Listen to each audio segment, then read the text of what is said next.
નમસ્કાર વિદ્યાર્થી મિત્રો, સ્વાગત છે આપનું વિદ્યાકુલ ગુજરાતી ચેનલની અંદર. ધોરણ 12 કોમર્સમાં જે મિત્રો સારું રિઝલ્ટ લાવ્યા છે, જેમણે ખૂબ મહેનત કરી છે, એમને સરસ મજાનું પરિણામ પ્રાપ્ત થયું છે.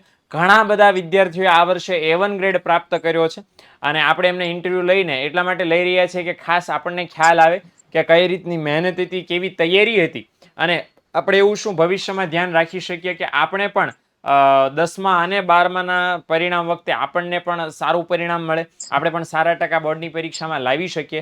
બસ આ જ એક પ્રયત્ન છે ને એટલા માટે આપણે જેટલા પોસિબલ બને એટલા તમામ ટોપર્સના ઇન્ટરવ્યૂ આપણે લઈ રહ્યા છીએ.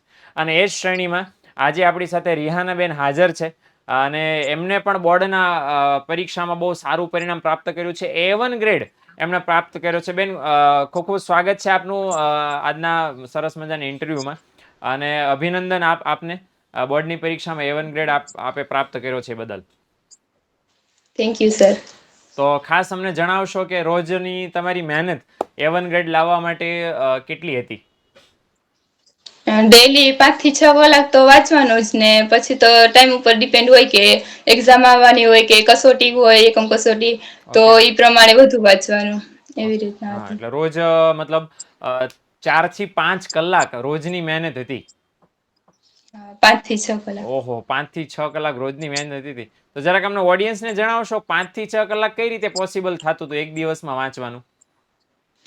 મારે 6 વાગે તો સ્કૂલે જવાનું હોય એટલે ઓકે. 4 નહીં તો 5 વાગે ઉઠીને 1 થી 2 કલાક ત્યારે વાંચવાનું. પછી 12:30 વાગે ઘરે આવવું એટલે 1 વાગ્યા સુધી જમીને ફ્રેશ થઈ જાવ. ઓકે. પછી 1 થી 3 સુધી હોમવર્ક કરવાનું ઓકે. અને 3 થી 7 વાગ્યા સુધી ફરી વાંચવાનું.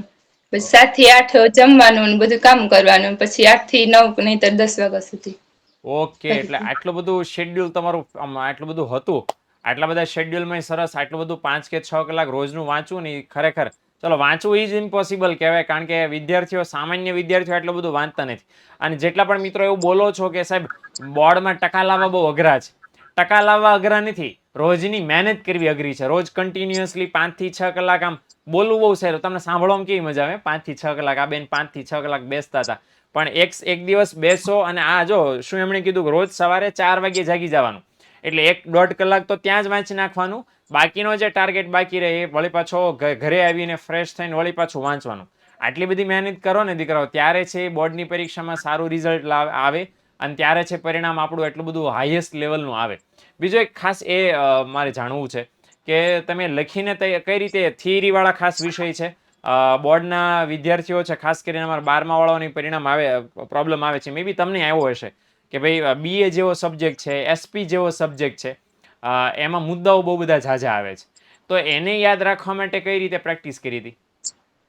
અર્થશાસ્ત્રમાં, વાણિજ્યમાં ને SP માં ત્રણેયમાં મુદ્દા જ હોય મેન તો. યસ. હા. એટલે એ મુદ્દાને યાદ રાખવા માટે કીવર્ડ બનાવવું ને પછી કીને યાદ રાખીએ એટલે એનાથી ઈઝી લાગે ક્વેશ્ચન યાદ કરવા.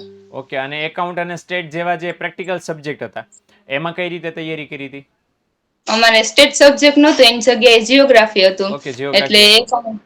હા, એકાઉન્ટમાં તો દાખલા તો પ્રેક્ટિસ જેટલી વધુ કરીએ એટલું જ સારું. એટલે ઘરેથી ડેઈલી 2 થી 3 તો સમ કરવાના જ અને ઓકે. જે સ્કૂલે કરાવે એ ઘરે આવીને રિપીટ કરવાના. ઓકે, એટલે એટલું તો ફરજિયાત. તો પછી મતલબ આ એક્ઝામ હતી એમાં હાઈએસ્ટ માર્ક્સ કયા વિષયમાં છે? SPCC માં શું વાત છે, 99. 99 માર્ક્સ છે? અરે વાહ! તો જેટલા પણ મિત્રો SPCC ખાસ ભણે છે એમને ખાસ અમારે કેવું છે, જો એટલા માટે ખાસ મેં પૂછાયું છે, કારણ કે ઘણા બધા મિત્રોને શંકા હોય છે કે સાહેબ થિયરીમાં થોડા એટલા બધા માર્ક્સ આવે. તો પોસિબલ છે, જો મહેનત કરો ને તો 99 માર્ક્સ, 100માંથી 99 માર્ક્સ SP જેવા સબ્જેક્ટમાં પોસિબલ છે. જો મહેનત કરો, રેગ્યુલર વાંચો અને રેગ્યુલર મહેનત કરો તો બિલકુલ પોસિબલ છે.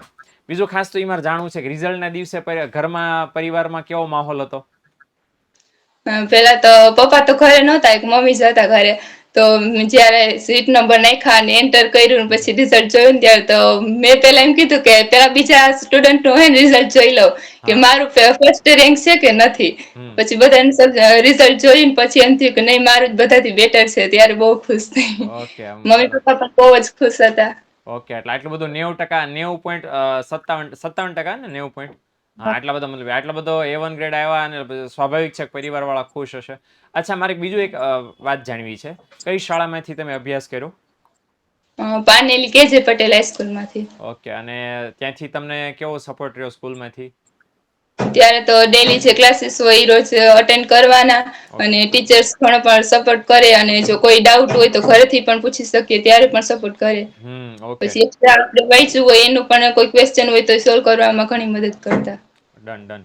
અને બીજું ખાસ કે ઘણા બધા મિત્રોને એવું લાગે છે કે ભાઈ સાહેબ મહેનત તો 5-6 કલાક ચાલો અમારે કરવી છે અને આ બેનને જોઈને અમને એવું લાગ્યું આ બેને કીધું 5-6 કલાક હું વાંચી તો 90.57% મારે આવી ગયા. હવે ઓડિયન્સમાંથી પણ ઘણા બધા મિત્રોને એવું થાય કે ભાઈ મારે સાહેબ ટકા લાવવા છે ને હું 5-6 કલાક વાંચું, પણ મોટાભાગના વિદ્યાર્થીની પ્રોબ્લેમ ક્યાં છે કે વાંચવા બેસે છે પણ વાંચી શકતા નથી કારણ કે કંટાળો આવે, થાક લાગે, ટેન્શન થાય. તો તમારું એ મોટિવેશન કયું હતું કે રોજ તમે 5 કલાક વાંચતા હતા? મારું મોટિવેશન તો બસ એક જ હતું કે મમ્મી ને પપ્પા ગમે ત્યારે એમ થાય કે હવે આળસ ચડે છે કે નથી હવે વાંચવું, થાકી ગઈ, બસ મમ્મી પપ્પા સામે જોઈ લેવાની એની મહેનત ને જોઈ લેવાની. અરે એ વાહ. જો ડેલી કામ કરે છે ને થાકતા નથી તો મારે શું કામ થાકવું જોઈએ? મારે તો બસ 1 વર્ષની જ વાત છે એટલે એને બસ પ્રાઉડ ફીલ કરવા માટે મેં મારી બનતી પૂરી કોશિશ આમ કરી. અહીંયા સમજો આ સાંભળીને મારા રૂવાડા અત્યારે ઊભા થઈ ગયા છે કે વાહ, મોટિવેશન જો આ મિત્રો આ જો આ અને સાચું મોટિવેશન કહેવાય. જેટલા પણ મિત્રો ભણો છો ને તો તમને એવું લાગે ને કે ખૂટી ગયું છે મોટિવેશન, કંટાળો આવે છે ને થાક લાગે છે ને બોર થઈ જવાય છે ને, તો યાદ રાખજો કે તમે બસ 2 કે 3 કલાક વાંચતા હશો, તમારા મમ્મી પપ્પા છે ને 7-8 કલાક રોજ મિનિમમ મહેનત કરે છે બસ એટલા માટે કે તમારી થાળીમાં જે રોટલી આવે ને ગરમા ગરમ આવે. અને એનું મે બી આપણે ઋણ તો ક્યારે ઉતારી શકવાના નથી બિલકુલ, પણ આ બેની કીધું એમ કે જો મને કઈ કંટાળો આવે ને તો મમ્મી પપ્પા સામે જોઈ લીધી હતી કે આ નથી થાકતા તો મારે શું લેવા થાકવું. તો જો આ તમને એમ લાગે ને કે સાહેબ મોટિવેશન ખૂટી જાય છે, તમારો વિડીયો જોઈને ઘડીક તો મોટિવેશન આવે પછી બધું ઉતરી જાય છે, તો મમ્મી પપ્પા 24/7 24 કલાક 7 દિવસનું તમારું મોટિવેશન મોટા મોટું કોણ? મમ્મી પપ્પા છે. એમની સામું જોજો, જો એ એટલી બધી મહેનત કરે છે, રોજે રોજ કરે છે, એમને પેટમાં નથી દુખતું ક્યારે કે આજ મને પેટમાં દુખે છે ને આજ મારા પપ્પા મમ્મી સ્કૂલે નથી જાવ, આજ મારું માથું દુખે છે આજ સુઈ રહેવું છે, એવી ફરિયાદ એ લોકો ક્યારેય નથી કરતા. બરાબર ને? તો એ નથી થાકતા તો આપણે શા માટે થાકવું છે? ગ્રેટ ગ્રેટ ગ્રેટ આન્સર અને સરસ. બરાબર. જો આ ધગશ હોય ને તો ઇમ્પોસિબલ છે પોસિબલ શક્ય બને. ઓકે, ખૂબ ખૂબ સરસ. બીજું ખાસ મારી પૂછવું છે દીકરા કે વિદ્યાકુલ સાથે કઈ રીતે જોડાણા, મતલબ એની જાણકારી કઈ રીતે મળી? મારા ફ્રેન્ડ વિદ્યાકુલમાં જોઈન હતા અને એનું બહુ સારું પરિણામ આવ્યું તમારા બધા સપોર્ટના કારણે, એટલે મને પણ એમ થયું કે મારે પણ જોઈન કરવું જોઈએ અને મારે જો એવું સારું પરિણામ જોતું હોય તો તમને જોઈન કરવું. અચ્છા, વિદ્યાકુલમાં મતલબ એ કઈ બેચ લીધી હતી? હા, ટોપર બેચમાં જોઈન હતી. ઓકે, ટોપર બેચમાં જોઈન હતી. તો હમણાં તો આપણે વાત થઈ કે શેડ્યુલમાં 5-6 કલાક, તો એ 5-6 કલાકના વાંચનમાં વિદ્યાકુલના વિડીયો છે એનું મતલબ ક્યારે જોઈતી હતી, ક્યારે જોવાનું હતું? 7 થી 9 માં જો મારે જેટલું વાંચવાનું ગોલ હોય એટલું વચાઈ જાય તો 7 થી 9 માં જો ઓનલાઈન લાઈવ લેક્ચર આવતા હોય એ બધા, અને જો ક્યારેક અટેન્ડ ના કરી શકું તો રેકોર્ડેડ લેક્ચર માંથી જોઈ લેતી. રેકોર્ડેડ લેક્ચર મેં જોઈ લીધી. ઓકે. અને આપણા વિદ્યાકુલની અંદર જે બધા શિક્ષકો અને મેમ બધા ભણાવતા અને અત્યારે પણ ભણાવે છે, તો એમાંથી કોઈ તારા ફેવરેટ સર અને પહેલા ફેવરેટ સર કયા અને એક ફેવરેટ સબ્જેક્ટ જે તને 12માં લાગ્યો કે અમારો ફેવરેટ સબ્જેક્ટ અને અમારા ફેવરેટ સર? મારા ફેવરિટ સર તો મારી સામે જ છે અત્યારે, નીલકંઠ સર. અને ઓકે. મારું ફેવરિટ સબ્જેક્ટ હતું એકાઉન્ટ. એકાઉન્ટ ફેવરેટ સબ્જેક્ટ હતો? અને એકાઉન્ટ ને ઇકોનોમિક્સ. એકાઉન્ટ ને ઇકોનોમિક્સ ફેવરેટ સબ્જેક્ટ હતો. Jamie sir bye the way અત્યારે હાજર નથી, તો જેમી સર મતલબ જેમી સરનો વિષય ફેવરેટ સબ્જેક્ટ હતો. જેમી સર માટે કઈ કેવું હોય? જેમી સર કેમ મતલબ જેમી સરનો એકાઉન્ટ વિષય છે જેમી સરનો, એ કેમ ફેવરેટ સબ્જેક્ટ લાગતો હતો? કેમ કે એનું ભણાવવાની રીત પણ બહુ સારી હતી ને કાંઈ પણ એવું એમ લાગે કે અઘરું છે નથી આવડતું તો પણ એ એટલી સરસ રીતે ભણાવતા કે બધું ઈઝી જ લાગે. ઇઝી અને લાગ એમ લાગે જ ને કે એકાઉન્ટ હાર્ડ સબ્જેક્ટ છે. ઓકે, સરસ સરસ, વેરી ગુડ વેરી ગુડ. અને હવે 12 પછી મતલબ 12 પૂરું થાય પછી હવે શું કરવાનું પ્લાનિંગ છે? મારે બીકોમ કરવું છે ને સાથે કોમ્પિટિટિવ એક્ઝામની તૈયારી કરવી છે. સરસ સરસ, વેરી ગુડ. અને બેસ્ટ ઓફ લક ફ્યુચર માટે. ભગવાન કરે બીકોમ કરતા કરતા મે બી જીપીએસસી યુપીએસસી હશે ને?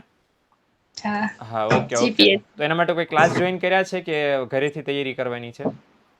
ઘરેથી તૈયારી કરીશ ને જો પોસિબલ બનશે તો ક્લાસ પણ જોઈન ઓકે, કરીશ. Done done. ભગવાનને પ્રાર્થના, બરાબર ને, વિનંતી કે ભાઈ સરસ સરસ મજાનું તમને ફ્યુચરમાં ગાઈડન્સ આપે. બોર્ડની પરીક્ષામાં જેવા સારું રિઝલ્ટ આવ્યું છે એવું બીકોમમાં પણ સારામાં સારા ટકા આવે અને જલ્દીમાં જલ્દી સરકારી નોકરી તમને મળી જાય. ઓકે, એવા બધા શિક્ષકોની અમે છે એ પ્રાર્થના કરશું. અને ખાસ બેસ્ટ ઓફ લક ફ્યુચર માટે. ઓકે, તો ઇન્સ્પિરેશન છે તમારું, બહુ સરસ મોટિવેશન. જો આજ તો મને ઇન્સ્પિરેશન મળ્યું છે કે ક્યારે હું હવે થાકું ને તો મારા મમ્મી પપ્પા સામે હું જોઈ લઈશ કે એ હજી એટલું બધું મોટા છે ને થાક્યા નહીં, તો હું કેમ થાકી જાઉં છું ભાઈ. ઓકે, તો થેન્ક યુ. ઇન્ટરવ્યુમાં જોડાવા બદલ ખૂબ ખૂબ આભાર. અને બીજું 18 તારીખે આપણો વિદ્યાર્થી સન્માન કાર્યક્રમ સુરતમાં રાખ્યો છે શનિવારે. ઓકે, તો પોસિબલ હોય તો ખાસ ફેમિલી સાથે ઇન્વિટેશન છે, ખાસ આવજો. અને ઓડિયન્સમાં પણ વિદ્યાર્થી મિત્રો છે, તમને પણ ખાસ ઇન્વિટેશન છે. પોસિબલ હોય તો શનિવારે 18 તારીખે ખાસ સુરતની અંદર મોટિવેશન વિદ્યાર્થી સન્માન કાર્યક્રમ એમાં રાખ્યો છે. એની અંદર કરિયર ગાઈડન્સ પણ તમને મળવાનું છે, મોટિવેશન લેક્ચર પણ તમને સાથે મળવાના છે. વિદ્યાકુલની આખી ટીમ તમારી સાથે રૂબરૂ થવાની છે, કારણ કે આપણે લાઈવ ભણ્યા છીએ, ઓનલાઈન ભણ્યા છીએ, રૂબરૂ નથી થયા વિદ્યાર્થીઓ સાથે. તો ખાસ એ પણ થવાના છીએ. તો ખાસ ભૂલ્યા વગર જોડાજો, આવજો, બધા મળશું, આનંદ કરશું અને શીખીને છૂટા પડશું. ઓકે મિત્રો, તો આશા છે ઇન્ટરવ્યુમાંથી તમને કંઈક શીખ મળી હશે, જાણવા મળ્યું હશે. બરાબર, રિહાના બેનની જે મહેનત છે એ આપણા જીવનમાં પણ આવે, આપણા પણ સારામાં સારા ટકા લાવી શકીએ, એના માટેનો પ્રયત્ન હતો. બેન, બેસ્ટ ઓફ લક ફ્યુચર માટે. અને જલ્દીમાં જલ્દી સરકારી નોકરી લઈને તમારું અમારું શિક્ષકોનું, માતા પિતાનું ખૂબ ખૂબ ખૂબ નામ રોશન કરો, એવી શુભેચ્છાઓ સાથે આપણે વિદાય લઈએ. મિત્રો આવજો, Tata bye bye, C yeah, thank you. Next વિડીયોની અંદર આપણે મળીએ છીએ આ જ ચેનલ પર.